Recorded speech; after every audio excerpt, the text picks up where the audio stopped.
kulan wacan daawada meel walba aad joogto waxaad ku soo dhawaataa janaal kale waaye films oo hadaano kale ku soo gudbiya maqaaladii ugu dambeeyay ee la xiriira arrimaha Bollywoodka. maqaalkana maanta waxaan ku soo qaadanaynaa filmada soo baxay 2019 kuwaasoo faa'iidada ugu badan laga helay. faa'iidaas oo ay kala qaybsadeen qolada filmada iska leh iyo kuwa canjalada qaybiya ee box office ka saara. filmada marka ay la diyaariyo ayaa waxaa la wareegaan qolada canjaladaha qaybiya oo qiimaha laga siiyo marka uu laba jibaarmo ayuu filimka guusha ugu bilaabanaysaa sida below average, semi hit, super hit, blockbuster iyo all time blockbuster. aan u dhaadhacna filmada 2019 la daawad oo lacagaha badan laga helay oo aan maqaal idan kaga diyaarinay. filimka tobanaad waa Super 30.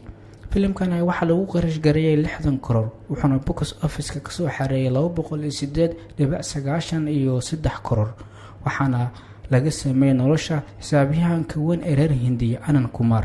Hrithik Roshan filimkan si weyn ayuu ugu baxsaday. filimkan waa mid super hit noqday. filimka sagaalaadna waa Chichore. filimkan waxaa lagu qarash gareeyay 50 karoor laakiin wuxuu box office ka soo xareeyay 217.67 karoor. waa filim sida la yaab leh ku guuleystay 2019 waana filim xambaarsan fariin la yaab leh. filimka toddobaad waa Total Lamal waxaa lagu qarash gareeyay 90 karoor wuxuuna box office ka soo xareeyay 228.27 karoor.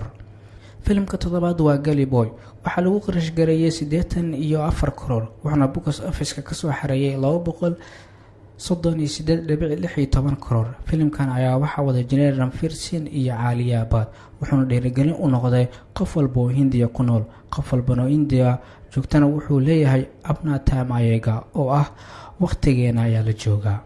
filimka lixaad oo Houseful 4 waxaa lagu maalgeliyay 75 karoor wuxuuna box office ka soo xareeyay 278.78 karoor.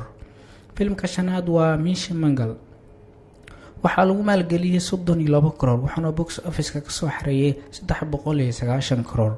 waana Akshay Kumar filimkiisa ugu weyn marka ay timaado xagga guush oo filimkan gaaray. filimka afraad waa Bharat waxaa lagu qarash gareeyay 100 karoor wuxuuna box office ka soo xareeyay 325.58 karoor.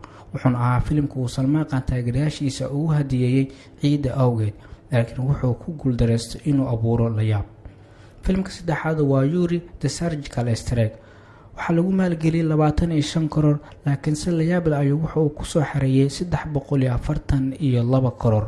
waana mid ka mid ah filimada sida la yaabka leh guul ku gaaray waxaana caan noqotay oraahda ahayd How is Josh? Yes sir. filimka labaadna waa Kabir Singh. filimkan waxaa lagu qarash gareeyay 50 karoor wuxuuna box office ka soo xareeyay 379 karoor.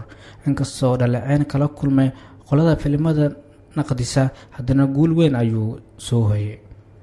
filimka koowaad oo waxaa lagu maalgeliyay 150 karoor laakiin wuxuu box office ka soo xareeyay 475 karoor. Tigger Shroff iyo Hrithik Roshan ayaa hogaamiye ka ahaayeen wuxuuna noqday filim ugu weynaa ay 2019 la daawaday marka loo eego guusha uu ka gaaray box office-ka. inta ayaan ku soo xirina muuqaalkana maanta waan kaga hadlaynay filmada 2019 guulaha waaweyn gaaray.